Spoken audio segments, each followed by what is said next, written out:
De que las hay, las hay. De que las hay, las hay. Sí. Cuando era pequeñita, recuerdo que un tío como que tuvo una novia bruja. Y al momentico, o sea, cuestión de segundos, sentí que eso me cayó encima. Muchas veces sentía que alguien le alaba al oído y se le subían encima y no podía moverse. Y se le robaban la ropa interior.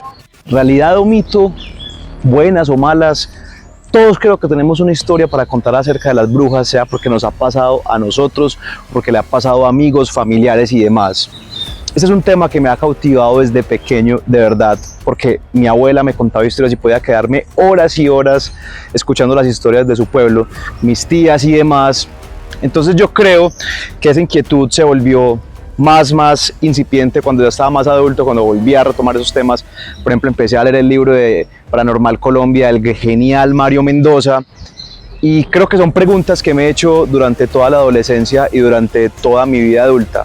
Así que prepárense y acompáñenme en estas historias de brujas.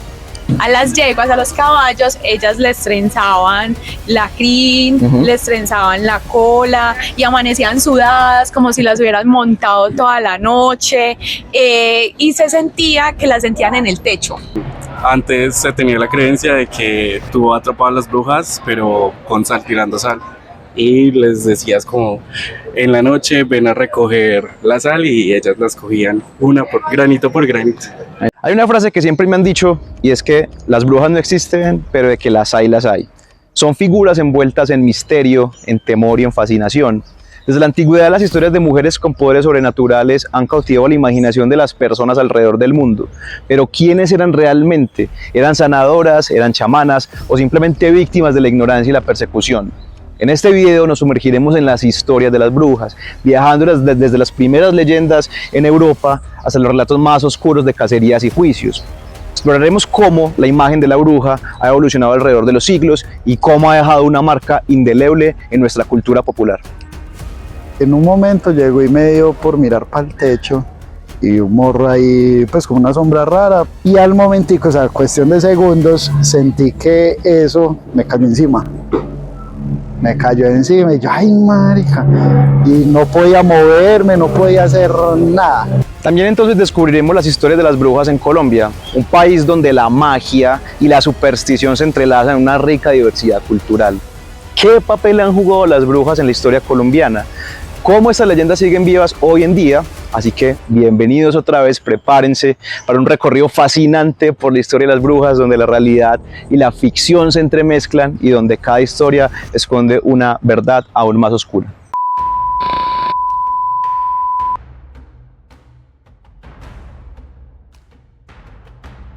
Aseguraban que por el pueblo rondaban dos brujas. Hoy, la policía fue a constatar y en una casa encontró lo que podría ser un templo satánico. Aprendí la brujería, el espiritismo y la magia heredado de mis abuelos. La primera historia que les quiero contar es una noticia que apareció en el periódico El Tiempo el 31 de enero de 1999 y refundida entre los informes de matanzas, asesinatos y exilios de campesinos. El titular hablaba de hechizos de guerra entre los paramilitares y los guerrilleros. Según su autor, campesinos, soldados, guerrilleros y paramilitares recurren al rezo de los niños en cruz para que las balas de sus enemigos no penetren sus cuerpos durante los combates. El procedimiento para lograr semejante protección mágica es simple. Al mediodía del Viernes Santo se debe sacar de un árbol una higa en forma de puño que se implanta después de hacerle una incisión en forma de cruz en determinadas partes del cuerpo de un hombre, nunca de una mujer, y rezado de esta forma el guerrero está listo para su guerra y solo la contra apropiada hará de él una víctima más de la contienda bélica. El tema es que esto no es un hecho aislado. En marzo de 2022, una revista habla de protecciones mágicas que blindan al famoso comandante guerrillero Romaña. Romaña, dice esta revista, que tiene fama de ser un buen comandante entre sus subalternos, y en el sector rural dicen que está rezado o que tiene un pacto con el diablo y que por eso no le entran las balas. En la juventud de mi papá estuvo en el Carmen de Oral y allá se quedó mucho tiempo viviendo en una casa. Él contaba que cuando dormía muchas veces sentía que alguien le hablaba al oído y se le subían encima y no podía moverse. Y se le robaban la ropa interior. Cerca ahí de la finca también hacían campamento los soldados. Y los soldados les contaban pues a mis tíos, a mi mamá pues en ese entonces, que ellos la veían montadas en los árboles. Desde hace muchísimo tiempo se habla de la relación que tiene la magia, la brujería y las múltiples violencias que tenemos en Colombia, así como el vínculo más velado entre brujas, políticos, caballeros de industria y miembros del establecimiento económico y social. Entonces, obviamente un brujo, porque también hay hombres, o una bruja, son una persona que practica la brujería. Y la brujería es una práctica de índole espiritual que frecuentemente se asocia con el paganismo, es decir, la religión que no es católica en los tiempos antiguos y sus diversas religiones.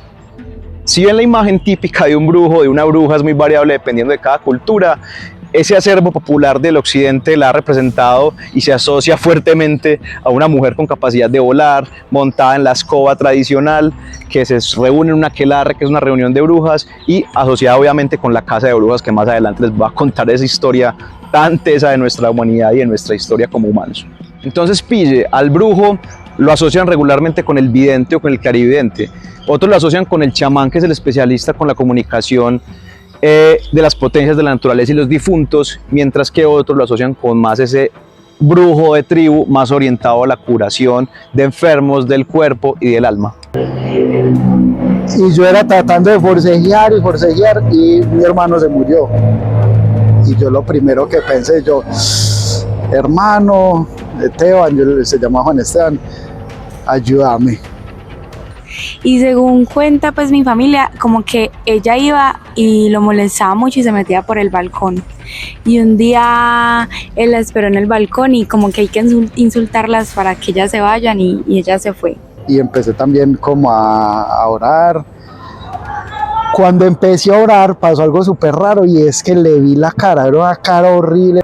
Cuando le vi la cara de como un gritico, pues como de dolor. Y es que la bruja en femenina es un personaje recurrente en la imaginación contemporánea que perdura y se afirma gracias a los cuentos, a las novelas, las películas, así como también de ciertas fiestas populares y de sus, por ejemplo, máscaras que se utilizan.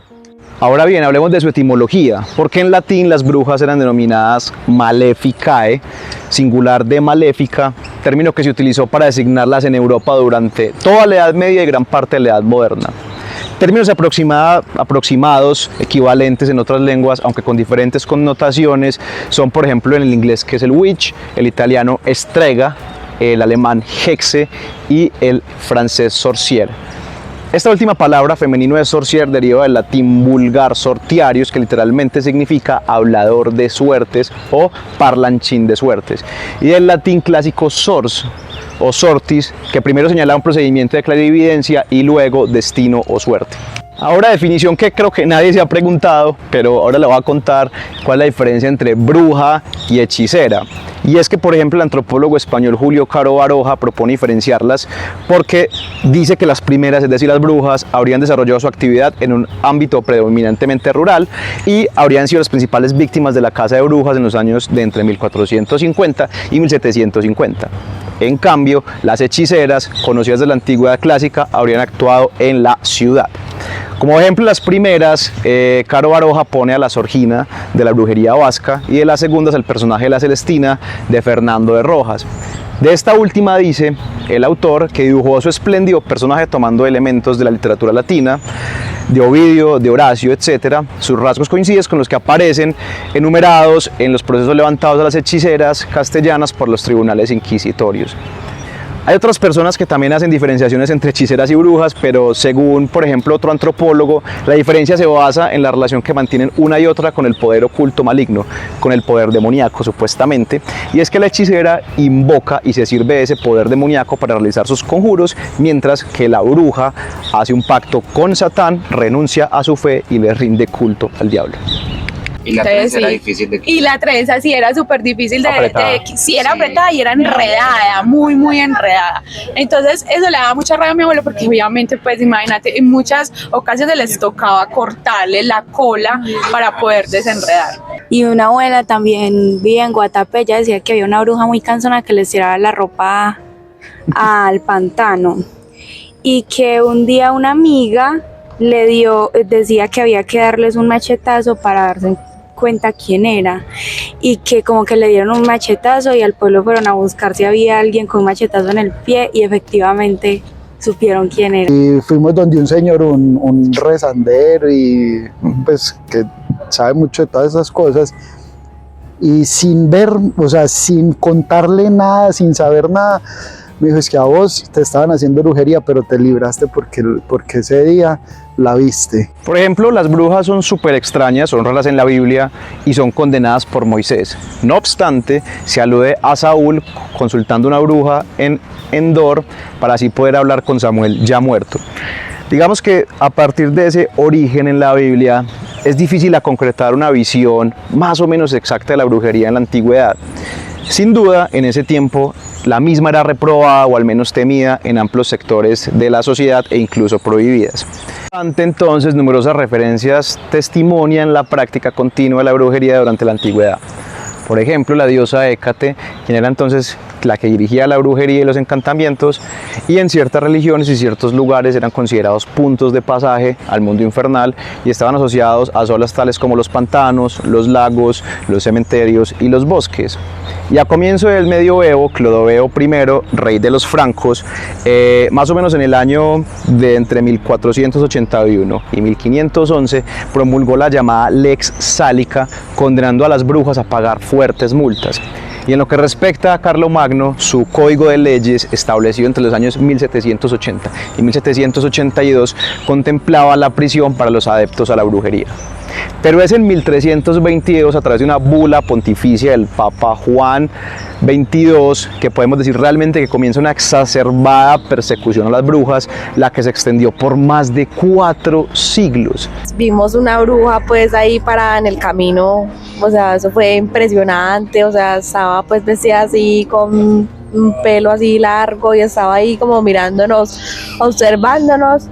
Y mi padrastro lo que hizo fue que hizo como el carro así, como que lo movió súper fuerte, y cuando paramos, pues la pasamos, paramos y miramos hacia atrás y ella ya no estaba. En realidad fueron como esos procesos judiciales y la tradición de los libros las que afirmaron y como que detallaron ese estereotipo, y durante esos procesos dirigidos contra las brujas y los magos, esas creencias y los mitos después se empezaron a establecer y consolidar. Después de haber vacilado en declarar la realidad de la brujería, la Iglesia Católica en el siglo XV decidió promulgar la bula apostólica Sumis Desiderantes Affectibulus, que en 1484, seguido de un manual demonónico, Maleus Maleficarius, que es una expresión del latín que significaba martillo de las brujas, es escrito por 2 inquisidores doménicos, Heinrich Kramer y Jacob Sprenger. Esas ejecuciones de brujas se legitimaban por las confesiones que los inquisidores les arrancaban, a menudo bajo tortura o engañando y confundiendo a las inculpadas con promesas mentirosas.